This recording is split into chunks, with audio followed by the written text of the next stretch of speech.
அனைவருக்கும் வணக்கம்.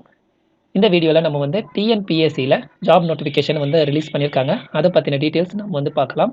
டிஎன்பிஎஸ்சில வந்து பார்த்தீங்கன்னா, கம்பைன்ட் டெக்னிக்கல் சர்வீஸ் எக்ஸாமினேஷன் நான் இன்டர்வியூ போஸ்டர்ஸ் வந்துட்டு அனௌன்ஸ் பண்ணியிருக்காங்க. அத பத்தின டீட்டெயில்ஸ் நம்ம வந்து ஒன் பை ஒன்னா பார்க்கலாம். இந்த அப்ளிகேஷன் அதாவது இந்த நோட்டிஃபிகேஷன் வந்து விட்ட டேட் வந்து 21/5/2025 அன்னைக்கு வந்து இந்த நோட்டிஃபிகேஷன் விட்டுருக்காங்க. இந்த ஜாபுக்கு வந்து அப்ளை பண்ற டேட் வந்து பார்த்தீங்கன்னா, 27/5/2025 அன்னைக்கு வந்து ஆன்லைன் அப்ளிகேஷன் வந்து ரிலீஸ் பண்ண போறாங்க. அப்ளை பண்றவங்க இந்த டேட்லேருந்து நீங்க வந்து அப்ளை பண்ணணும். இதுக்கான அப்ளிகேஷன் வந்து க்ளோஸ் ஆகுற டேட் வந்து பார்த்தீங்கன்னா, 25/6/2025 அன்னைக்கு நைட்டு 12 மணி வரைக்கும் வந்து டைம் குடுக்குறாங்க. அப்ளை பண்றவங்க இந்த டேட்டுக்குள்ள வந்து அப்ளை பண்ணுங்க. இந்த அப்ளை பண்ணும்போது ஏதாவது கரெக்ஷன்ஸ், மிஸ்டேக்ஸ் இருந்தா, அது வந்து திருத்திக்கிறதுக்காக ஒரு டைம் வந்து குடுக்குறாங்க. அது எந்த டேட் அப்படின்னு பார்த்தோம்னா, 29/6/2025 அன்னைக்கு காலையிலிருந்து 1/7/2025 அன்னைக்கு நைட்டு 12 மணி வரைக்கும் வந்து டைம் குடுக்குறாங்க. ஏதாவது கரெக்ஷன்ஸ் இருந்தா, இந்த டேட்டுக்குள்ள நீங்க வந்து கரெக்ஷன் பண்ணிக்கங்க. அடுத்ததா என்ன குடுத்துருக்காங்க அப்படின்னு பார்க்கலாம். எக்ஸாம் டேட்டும், டைமும் வந்து குடுத்துருக்காங்க. ஸோ மொத்தம் வந்து பார்த்தீங்கன்னா 2 எக்ஸாம். ஒண்ணு வந்து பார்த்தீங்கன்னா பேப்பர் 1, 2வது வந்து பார்த்தீங்கன்னா பேப்பர் 2. இந்த 2 எக்ஸாமுமே வந்து பார்த்தீங்கன்னா, ஆகஸ்ட் 4ஆம் தேதியிலிருந்து ஆகஸ்ட் 10ஆம் தேதி வரைக்கும் வந்து வைக்கிறதா குடுத்துருக்காங்க இந்த டேட்டு.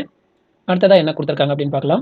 One time registration. அதாவது நீங்க வந்து இப்போ இந்த எக்ஸாமுக்கு வந்து ஃபர்ஸ்ட் டைம் நான் வந்து அப்ளை பண்ண போறேன் அப்படின்னா, நீங்க வந்து ஒன் டைம் ரெஜிஸ்ட்ரேஷன் பண்ணிட்டு அதுக்கப்புறம் தான் இந்த வந்து அப்ளிகேஷன் வந்து போட முடியும்.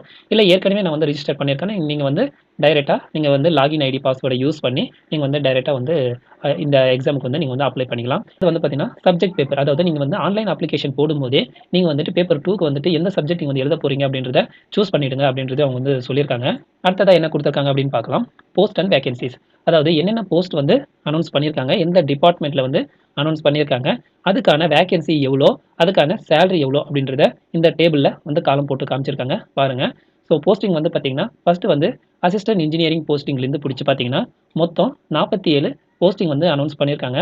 லாஸ்ட்டா வந்து computer come vacancy store keeper மொத்தம் வந்து 47 போஸ்டிங் வந்து அனௌன்ஸ் பண்ணியிருக்காங்க.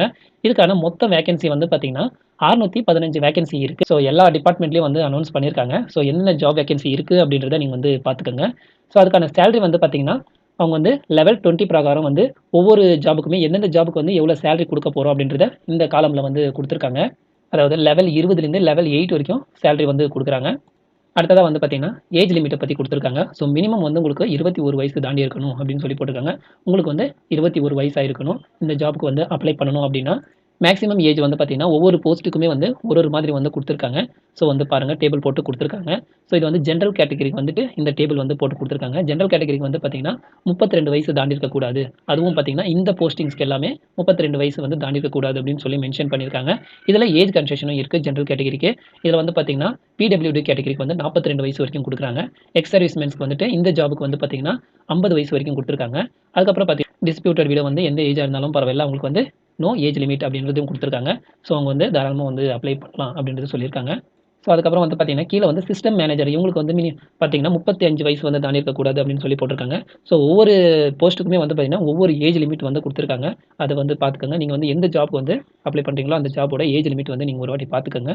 ஸோ அதே மாரி பார்த்தீங்கன்னா, மேல வந்து டேபிள் குடுத்துருக்கிறது வந்து ஜெனரல் கேட்டகரி. இது வந்து பார்த்தீங்கன்னா, மத்த எல்லா கேட்டகரிக்குமே அதாவது பிசி, எம்பிசி அதுக்கப்புறம் பார்த்தீங்கன்னா, எஸ்சி, எஸ்சிஐ, எஸ்டி, பிசிஎம் இவங்களுக்கு எல்லாமே பார்த்தீங்கன்னா, என்னென்ன ஏஜ் லிமிட் இருக்கணும், எந்தெந்த போஸ்டிங் வந்துட்டு எவ்வளோ ஏஜ் லிமிட் இருக்கணும் அப்படின்றத அவங்க வந்து டேபிள் போட்டு குடுத்துருக்காங்க பாருங்க. ஸோ இந்த போஸ்டிங்ஸ் எல்லாமே no age, no maximum age limit அப்படின்றது குடுத்துருக்காங்க.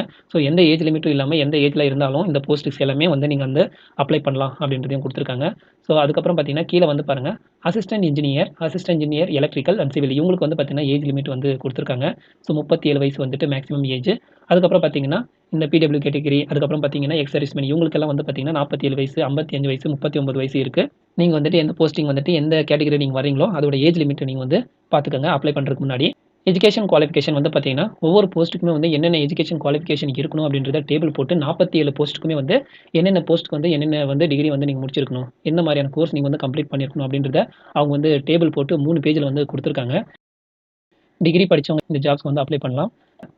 அடுத்ததா வந்து பார்த்தீங்கன்னா, சென்டர் டீட்டெயில்ஸ் வந்து குடுத்துருக்காங்க. ஸோ ரிட்டன் எக்ஸாம் எந்தெந்த சென்டர்ல வந்து எந்தெந்த ஊர்ல வந்து வைக்க போறோம் அப்படின்றத குடுத்துருக்காங்க. அரியலூர்லேருந்து புடிச்சு பார்த்தீங்கன்னா, விருதுநகர் வரைக்கும் மொத்தம் 38 இடத்துல வந்துட்டு சென்டர் இருக்கு. ஸோ இந்த சென்டர்ல உங்களுக்கு எந்த சென்டர்ல நீங்க வந்து எக்ஸாம் எழுத போறீங்களோ அப்படின்றத பார்த்துக்கங்க. ஜென்ரலா வந்து பார்த்தீங்கன்னா, எல்லாருக்குமே எக்ஸாம் ஃபீஸ் வந்து பார்த்தீங்கன்னா, ₹100 வந்து சார்ஜ் பண்ணுவாங்க அப்படின்னு சொல்லி போட்டிருக்காங்க. ஸோ எக்ஸாம் ஃபீஸ் வந்து ₹100 வந்து ஜென்ரல் எல்லாருக்குமே. ஸோ எக்ஸம்ஷன் அதாவது ஃபீஸ் எக்ஸம்ஷன் இருந்தால் அவங்க வந்து ஃபீஸ் கட்ட தேவையில்லை அப்படின்றது சொல்லியிருக்காங்க. ஜாப் பற்றின டீட்டெயில்ஸ் நம்ம வந்து பார்த்துட்டோம். ஸோ இந்த வீடியோ உங்களுக்கு யூஸ்ஃபுல்லாக இருக்கும்னு நம்புறேன். இந்த வீடியோ நேரம் பார்த்ததுக்கு ரொம்ப நன்றி.